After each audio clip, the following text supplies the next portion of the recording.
नमस्कार, आशा लाईफस्टाईलमध्ये तुमचं अगदी मनापासून सगळ्यांचं स्वागत आहे। तर आज आपण बनवूया लसूणी भेंडी। एकदम सोप्या पद्धतीने झटपट तयार होणारी, बनवायला देखील खूप सोपी आहे आणि खायला देखील खूप स्वादिष्ट लागते। चला तर व्हिडिओला सुरुवात करूया। व्हिडिओ पूर्ण नक्की बघा। तुम्हाला जर हा व्हिडिओ आवडला तर व्हिडिओला लाईक करा, शेअर करा आणि चॅनलवरती नवीन असाल तर प्लीज चॅनल सबस्क्राईब करा।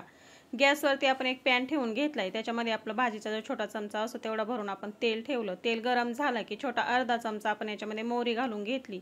मोहरी छानपैकी तडतडली की छोटा अर्धा चमचा आपण याच्यामध्ये जिरे घालून घेतलेत। जिरे देखील छानपैकी फुललेत। आता आपण याच्यामध्ये चिमूटभर हिंग घालून घेतलाय। तुम्ही याच्यामध्ये 4 ते 5 कढीपत्त्याची पानं सुद्धा घालू शकता। आता आपण इथे 7 ते 8 लसणाच्या पाकळ्या सोलून घेतलेल्या, उभ्या साईजमध्ये अशा कट करून घेतलेल्या आहेत, त्या घालून घ्यायच्या। लसूण घातल्यानंतर ही भेंडी खूप छान लागते। लसूणी भेंडी बनवतोय आपण आज। अशा पद्धतीने तुम्ही देखील नक्की बनवून बघा। बनवायला खूपच सोपी आहे, झटपट देखील तयार होते। तर लसूण आपण आता तेलामध्ये एकत्र करून घेतलाय। सुरुवातीलाच आपल्याला जास्त परतवून घेण्याची आवश्यकता नाही, भेंडी बरोबर हा व्यवस्थित असा परतला जातो।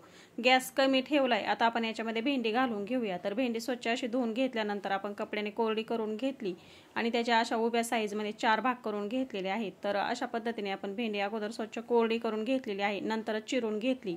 भेंडी आपण संपूर्ण आता इथे पॅन मध्ये घालून घेतलेली आहे। आता एकत्र करून घेऊया। गॅस इथे मी कमीच ठेवलेला आहे। आता आपण ही एकत्र करून घेऊया। तर एकदम सोप्या पद्धतीने झटपट ही मसाला भेंडी आपली तयार होते। खायला देखील खूप छान लागते। तुम्ही अशा पद्धतीने डब्याला सुद्धा देऊ शकता। एकदा ह्या पद्धतीने नक्की बनवून बघा। तर आपण आता हलक्या हाताने ही भेंडी व्यवस्थित अशी एकत्र करून घेतली। आता याच्यावरती आपण झाकण ठेवूया आणि गॅस संपूर्ण आपण इथे कमी ठेवूया, म्हणजे काय होईल, व्यवस्थित अशी मऊशीत शिजेल। आणि याच्यावरती जर आपण झाकण नाही ठेवलं तर ही वातड होऊ शकते, त्याच्यामुळे आपण आता याच्यावरती झाकण ठेवून घेऊया। झाकण ठेवल्यानंतर गॅस आपण पूर्णपणे कमी केलेला आहे, म्हणजे व्यवस्थित अशी ही भेंडी शिजेल आणि अजिबात करपणार नाही। तर जवळपास इथे मी 5 ते 6 मिनिटं याच्यावरती झाकण ठेवलं होतं आणि तुम्ही कलर बघू शकता, मस्त असा कलर आलेला आहे आणि भेंडी देखील इथे मस्तपैकी अशी शिजलेली आहेत, मऊसूत झालेली आहे। झाकण ठेवल्यानंतर खूप छान अशी मऊसूत होते, याला ओलसरपणा येतो। आणि आपण जर याच्यावरती झाकण न ठेवता जर शिजवून घेतली तर ती वातड होऊ शकते आणि जास्त टचक टचक लागते खाण्यासाठी। त्याच्यासाठी सुरुवातीला 4-5 मिनिटांसाठी याच्यावरती झाकण ठेवून घ्यायचे। तर कलर बघू शकता, मस्त असा कलर आलेला आहे। आता याच्यामध्ये आपण सुके मसाले घालून घेऊया। तर सर्व एकत्र करून घेतल्यानंतर आता आपण याच्यामध्ये मसाले घालून घेऊया। तर ज्यावेळेस आपण भेंडी शिजवून घेतो त्यावेळेस सुरुवातीला कधीच याच्यामध्ये मीठ घालायचं नाही। मीठ सगळ्यात आपल्याला शेवटी घालायचं। मीठ घातल्यानंतर काय होतं, भेंडीला लगेच पाणी सुटतं आणि मग ती भेंडी चिकट होऊ शकते, त्याच्यामुळे मीठ आपण सगळ्यात शेवटी घालूया। आता याच्यामध्ये आपण 2 चिमूट हळद पावडर घालून घेतलेली आहे। आपण सुके मसाले आता घालून घेताना आपण गॅस पूर्णपणे इथे कमी ठेवलेला आहे। तुम्हाला जर जास्त चमचमीत किंवा तिखट जर आवडत असेल तर हिरव्या मिरचीचे उभे 4 काप करून घ्यायचे आणि सुरुवातीलाच तेलामध्ये घालून घ्यायचं। भेंडी बरोबर ते छानपैकी परतवून तयार होतात आणि खायला खूपच छान भन्नाट लागतात। तर अशा पद्धतीने तुम्ही हिरव्या मिरचीचे काप सुद्धा याच्यामध्ये घालू शकता। एक छोटा चमचा आपण याच्यामध्ये धना पावडर घालून घेतली। एक मोठा चमचा भरून याच्यामध्ये लाल तिखट घालून घेतले। तिखट तुम्ही आवडीप्रमाणे कमी जास्त करू शकता, हे जास्त तिखट नाही तर एक मोठा चमचा भरून इथे मी तिखट घालून घेतलेला आहे। आता याच्यामध्ये आपल्याला 1 चमचा इथे आपण गरम मसाला घालून घेऊया। कमी मसाल्यामध्येच ही भाजी तयार होते आणि खायला खूपच छान लागते। आपण याच्यामध्ये ना लिंबू पिळून घेतलेला आहे, ना कुठली आंबट वस्तू घातलेली आहे, किंवा लोणच्याचा खार पण घालतात भेंडी चिकट होऊ नये म्हणून, किंवा लिंबाचा रस देखील घालतात, पण आपण याच्यामध्ये काही आंबट न घालता एकदम मस्त मोकळी सुटसुटीत भेंडी तयार केलेली आहे। अजिबात चिकट झालेली नाही। अशा पद्धतीने शिजवून जर घेतली तर भेंडी अजिबात चिकट होत नाही। आता याच्यामध्ये मसाले घालून घेतल्यानंतर एकत्र करून घेऊया।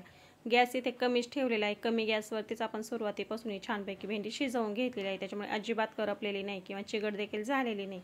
आता आपल्याला याच्यामध्ये एकत्र करून घेतल्यानंतर शेंगदाण्याचा कूट घालून घ्यायचा आहे। तर आपण याच्यामध्ये मीठ सुद्धा अजून घातलेलं नाही, मीठ आपण सगळ्या शेवटी घालूया। भेंडी शिजत असताना मीठ आपल्याला कधी पण शेवटी घालून घ्यायचे, म्हणजे भेंडी अजिबात चिकट होत नाही।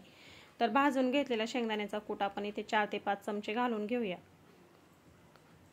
जाडसर असा आपण भाजलेल्या शेंगदाण्याचा कूट करून घेतलेला आहे, अगदी बारीक केलेला नाही। तर आता हा एकत्र करून घेऊया आणि एकत्र करून झालं की आपल्याला आता याच्यामध्ये मीठ घालून घ्यायचे चवीप्रमाणे। तर तुम्ही बघू शकता, एकदम सोप्या पद्धतीने झटपट तयार होणारी अगदी मस्त मोकळी सुटसुटीत अशी लसूणी भेंडी आपली इथे तयार झालेली आहे आणि लसूण खूप छान क्रंची लागतो खाण्यासाठी। तर अशा पद्धतीने आपण भेंडी तयार केलेली आहे। आता याच्यामध्ये सगळ्या शेवटी आपण चवीनुसार मीठ घालून घेतलेलं आहे। पुन्हा एकदा हे एकत्र करून घेऊया आणि एकदम सोप्या पद्धतीने ही भेंडी तुम्ही डब्याला सुद्धा देऊ शकता अशा पद्धतीची। तर आता आपण याच्यामध्ये मीठ घालून घेतलेलं आहे, गॅस कमीच ठेवला आहे आणि पुन्हा एकदा आपण ही भेंडी चांगली मसाल्यामध्ये खालीवर करून घेऊया, म्हणजे व्यवस्थित असा मसाला याच्यावरती कोट होतो। शेंगदाण्याचा कोट आपण याच्यामध्ये घालून घेतलेला आहे, तो छान भेंडीमध्ये मिक्स होऊन जाईल। तर बघा अशा पद्धतीने आपण हे एकत्र करून घेतलं। तर आजचा हा व्हिडिओ तुम्हाला कसा वाटला मला कमेंटमध्ये नक्की सांगा आणि तुम्हाला जर हा व्हिडिओ आवडला असेल तर व्हिडिओला लाईक करा, शेअर करा। चॅनलवरती जर तुम्ही नवीन असाल तर प्लीज चॅनल सबस्क्राईब करा, म्हणजे मी अपलोड केलेले व्हिडिओ तुम्हाला लगेच बघायला भेटतील। शेजारी बेल आयकॉनचं बटन आहे ते नक्की क्लिक करा। तर बघा एकदम सोप्या पद्धतीने मोकळी सुटसुटीत अशी आपली ही भेंडी तयार झालेली आहे। आता एकत्र करून घेतल्यानंतर आपण आता हा गॅस बंद करूया। भेंडी आपली इथे तयार झालेली आहे, अजिबात कलरही बदललेला नाही आणि मस्त अशी चिकटही झालेली नाही, तर मोकळी सुटसुटीत अशी ही भेंडी तयार झालेली आहे। तर या पद्धतीने तुम्ही देखील भेंडी नक्की बनवून बघा, बनवायला खूपच सोपी आहे, झटपट तयार होते। तर मस्त कलर आलेला आहे आणि भेंडी आपली इथे 5 ते 7 मिनिटांमध्ये तयार देखील झालेली आहे। वेळात वेळ काढून व्हिडिओ बघितल्याबद्दल अगदी मनापासून सगळ्यांना धन्यवाद। चला तर मग भेटूया अशाच एक नवीन रेसिपी सोबत।